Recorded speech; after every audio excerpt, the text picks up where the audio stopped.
Startup blueprint OA6 family property finance backup.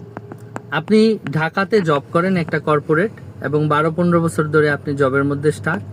আপনি যা বেতন পান সেটা পুরোটাই আপনার লিভিং এক্সপেন্সে চলে যায় এবং হচ্ছে যেটা যে আপনি ক্যাপিটাল ফর্মেশন করতে পারতেছেন না এবং আপনি বিজনেস স্টার্ট আপ করতে পারতেছেন না।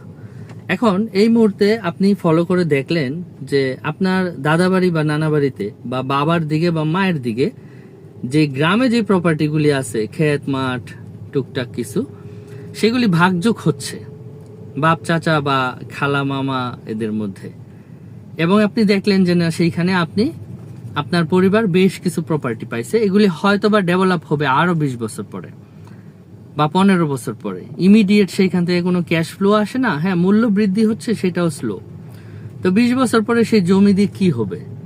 20 বছর পরে তো আপনার কেরিয়ারই থাকবে না, আপনি বুড়া হয়ে যাবেন। সুতরাং আপনি ফ্যামিলির আপনার আব্বা আম্মার সাথে বা বড় ভাই এদের সাথে ডিসকাস করলেন যে ফ্যামিলির প্রপার্টি যা পাইলাম সেটা থেকে অপ্রয়োজনীয় কিছু অংশ সেল করে দিয়ে একটা ক্যাপিটাল ফর্মেশন করি এবং সেটা দিয়ে আমি একটা বিজনেস স্টার্ট আপ করি। যদি আপনার ফ্যামিলি মেম্বাররা সেটা পজিটিভলি নেয় এবং তারা ফিল করে যে না আপনি সেটা নষ্ট করবেন না এবং আপনার উপর ওদের কনফিডেন্ট থাকে, তাহলে সেই ফ্যামিলি প্রপার্টিগুলি বিক্রি করে একটা ক্যাপিটাল ফর্মেশন করে আপনি একটা বিজনেস স্টার্ট আপ করতে পারেন।